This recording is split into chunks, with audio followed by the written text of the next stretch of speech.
Hi hello ಎಲ್ರಿಗೂ ನಮಸ್ಕಾರ. News 18 ಕನ್ನಡದ ಡಿಜಿಟಲ್ ಕಂಟೆಂಟ್ಗೆ ಸ್ವಾಗತ. ನಾನು ಸುನೀಲ್ ಗೌಡ. ಸ್ನೇಹಿತರೆ, ಇವತ್ತು ಡಿಜಿಟಲ್ ಲೈವ್ ಬಂದಿರುವಂತಹ ಉದ್ದೇಶ ಏನಪ್ಪಾ ಅಂತಂದ್ರೆ, ಇತ್ತೀಚೆಗೆ ಈ ಕೋಳಿ ಜಗಳವನ್ನ ಬಿಡುವಂತ ವಿಚಾರ ಸಾಕಷ್ಟು ದೊಡ್ಡ ಮಟ್ಟದಲ್ಲಿ ಮಂಡ್ಯದಲ್ಲಿ ಚರ್ಚೆ ಆಗ್ತಾ ಇದೆ. ಯಾಕಂದ್ರೆ ಹಿಂದೆ ಕೂಡ ಸಾಕಷ್ಟು ವರ್ಷಗಳ ಹಿಂದೆ ಈ ಕೋಳಿ ಪಂದ್ಯವನ್ನ ಮಾಡುವಂತದ್ದು ಸಾಕಷ್ಟು ಗ್ರಾಮೀಣ ಭಾಗದಲ್ಲಿ ಕಂಡು ಬರ್ತಾ ಇತ್ತು. ಆದ್ರೆ ಈಗ ಇದು ದೊಡ್ಡ ಜೂಜಾಗಿ ಪರಿಣಮಿಸ್ತಾ ಇರುವಂತದ್ದು. ಇದಕ್ಕೆ ಪ್ರಮುಖ ಉದಾಹರಣೆ ಅಂತಂದ್ರೆ, ಮಂಡ್ಯದಲ್ಲಿ ಈಗಾಗಲೇ ಈ ತಿಂಗಳು 2 ಬಾರಿ ಕೋಳಿ ಪಂದ್ಯಗಳ ಮೇಲೆ ರೈಡ್ ಅನ್ನ ಮಾಡಿರುವಂತದ್ದು. ಒಂದು ಮಂಡ್ಯದ ಮಳವಳ್ಳಿಯ ಅಲ್ಗೂರು ಭಾಗದಲ್ಲಿ ಒಂದು ರೈಡ್ ಅನ್ನ ಮಾಡಿದ್ರು.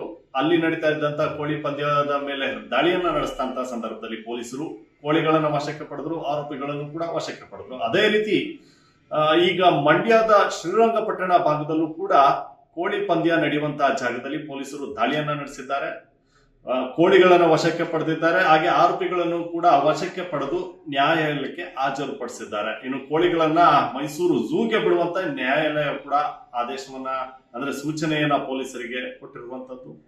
ಅಂದ್ರೆ ಪ್ರಮುಖವಾಗಿ ಈ ಕೋಳಿ ಪಂದ್ಯ ಅನ್ನುವಂಥದ್ದು ಸಾಕಷ್ಟು ವರ್ಷಗಳಿಂದ ನಡೆದುಕೊಂಡು ಬರ್ತಾ ಇರುವಂತದ್ದು. ಆದ್ರೆ ಸರ್ಕಾರ ಕೋಳಿ ಪಂದ್ಯವನ್ನ ನಿಷೇಧಿಸಿದೆ. ಯಾಕಂದ್ರೆ ಕೋಳಿಗಳು ಈ ಒಂದು ಪಂದ್ಯದಲ್ಲಿ ಸಾವನ್ನಪ್ಪುವಂತ ಸಾಧ್ಯತೆ ಹೆಚ್ಚಾಗಿರುತ್ತೆ. ಹೀಗಾಗಿ ಅದರ ಹಿಂಸೆಯನ್ನ ಮಾಡಬಾರ್ದು ಅನ್ನುವಂತ ಉದ್ದೇಶದಿಂದ, ಅಂದ್ರೆ 2 ಕೋಳಿಗಳನ್ನ ಜಗಳಕ್ಕೆ ಬಿಟ್ಟಂತ ಸಂದರ್ಭದಲ್ಲಿ ಸಾಕಷ್ಟು ಕಾದಾಟಗಳನ್ನ ಮಾಡ್ತಾರೆ.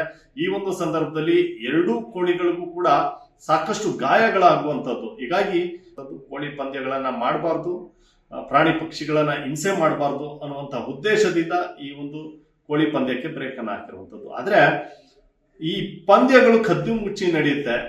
ಹೇಗೆ ಈ ಪಂದ್ಯಗಳನ್ನ ಮಾಡ್ತಾರೆ, ಯಾವ ರೀತಿ ಈ ಒಂದು ಸಿದ್ಧತೆಗಳನ್ನ ಮಾಡ್ಕೊಳ್ತಾರೆ ಅಂತ ನೋಡೋದೇ ಆದ್ರೆ, ಕುಸ್ತಿಗೆ ಬಿಡುವಂತ ಏನ್ ಕೋಳಿಗಳಿದಾವೆ, ಈ ಕೋಳಿಗಳು ಮಾಮೂಲಿ ಕೋಳಿಗಿಂತ ಉದ್ದನೆಯವಾದಂತ ಕಾಲನ್ನ ಹೊಂದಿರ್ತವೆ. ಈ ಕೋಳಿಗಳು ಸಾಕಷ್ಟು ಬಲಿಷ್ಠವಾಗಿರ್ತವೆ. ಜೊತೆಗೆ ಸಾಕಷ್ಟು ತಯಾರಿಯನ್ನ ಕೂಡ ಈ ಕೋಳಿಗಳಿಗೆ ಕೊಡುವಂತದ್ದು. ಅಂದ್ರೆ ಉತ್ತಮವಾದ ಆಹಾರವನ್ನ ಕೊಡ್ತಾರೆ. ಅಂದ್ರೆ ಕುಸ್ತಿಗೆ ಬಿಡುವಂತ ಸಂದರ್ಭದಲ್ಲಿ ಅದಕ್ಕೆ ಶಕ್ತಿ ಹೆಚ್ಚಾಗಿ ಬೇಕು ಅನ್ನುವಂತ ನಿಟ್ಟಿನಲ್ಲಿ ಉತ್ತಮವಾದಂತಹ ಆಹಾರವನ್ನ ಕೊಡುವಂತದ್ದು. ಜೊತೆಗೆ ಒಂದಷ್ಟು ಟ್ರೈನಿಂಗ್ ಗಳನ್ನ ಕೂಡ ಕೊಡ್ತಾರೆ. ಅಂದ್ರೆ ನೀರಿನಲ್ಲಿ ಆ ಕೋಳಿಯ ಕಾಲುಗಳನ್ನ ಬಿಟ್ಟು ಈಜೋಡಿಸುವಂತದ್ದು. ಅಂದ್ರೆ ಕಾಲಿಗೆ ಶಕ್ತಿ ಬರುವ ಹಿನ್ನೆಲೆಯಲ್ಲಿ ಆ ರೀತಿಯಾದಂತಹ ತಯಾರಿಗಳನ್ನ ಮಾಡ್ತಾರೆ. ಸಾಕಷ್ಟು ಅಂದ್ರೆ 1 ತಿಂಗಳು ತಯಾರಿಯನ್ನ ನಡೆಸಿ ಆನಂತರ 2 ಬದಿಯ ಅಂದ್ರೆ ಕೋಳಿ ಮಾಲೀಕರು 2 ಬದಿನಲ್ಲಿ ಏನಿರ್ತಾರೆ, ಇವರಿಬ್ರು ಕೂಡ ಕೂತು ಒಂದು ದಿನಾಂಕವನ್ನ ನಿಗದಿಪಡಿಸಿ ಆ ದಿನಾಂಕದಂದು ಕೋಳಿಗಳನ್ನ 3 ಸುತ್ತು ಕುಸ್ತಿಗೆ ಬಿಡುವಂತದ್ದು. ಅಂದ್ರೆ ಮೊದಲ ಸುತ್ತಿನಲ್ಲಿ 20 ನಿಮಿಷ ಇರುತ್ತೆ, ಹಾಗೆ 2ನೇ ಸುತ್ತಿನಲ್ಲೂ ಕೂಡ 20 ನಿಮಿಷ ಇರುತ್ತೆ, ಹಾಗೆ 3ನೇ ಸುತ್ತಿನಲ್ಲೂ ಕೂಡ 20 ನಿಮಿಷ ಇರುತ್ತೆ.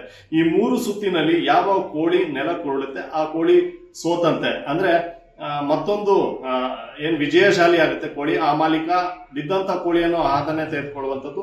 ಈ ಒಂದು ಸಂದರ್ಭದಲ್ಲಿ ಸಾಕಷ್ಟು ಜನರು ನೆರೆದಿರ್ತಾರೆ. ನೆರೆದಂತ ಸಂದರ್ಭದಲ್ಲಿ ಹಣವನ್ನ ಪಣಕ್ಕಿಡುವಂಥದ್ದು. ಈ ಕೋಳಿ ಗೆಲ್ಲುತ್ತೆ ಅಥವಾ ಈ ಕೋಳಿ ಗೆಲ್ಲುತ್ತೆ ಅಂತ ಏನು ಪರ ವಿರೋಧಗಳಿರುತ್ತೆ. ಈಗ ಆ ಒಂದು ಸಂದರ್ಭದಲ್ಲಿ ನೆರೆದಂತವ್ರು ಹಣವನ್ನ ಕಟ್ಕೊಳ್ತಾರೆ. ಈ ಒಂದು ಹಣದ ಮೊತ್ತ ಎಷ್ಟಿರುತ್ತೆ ಅಂದ್ರೆ ಸಾಕಷ್ಟು ದೊಡ್ಡ ಮೊತ್ತದ ಹಣವನ್ನ ಕಟ್ಕೊಳ್ತಾರೆ. ಹೀಗಾಗಿ ಈ ಜೂಜುಗಳನ್ನ ನಿಷೇಧವನ್ನ ಮಾಡಿರುವಂತದ್ದು.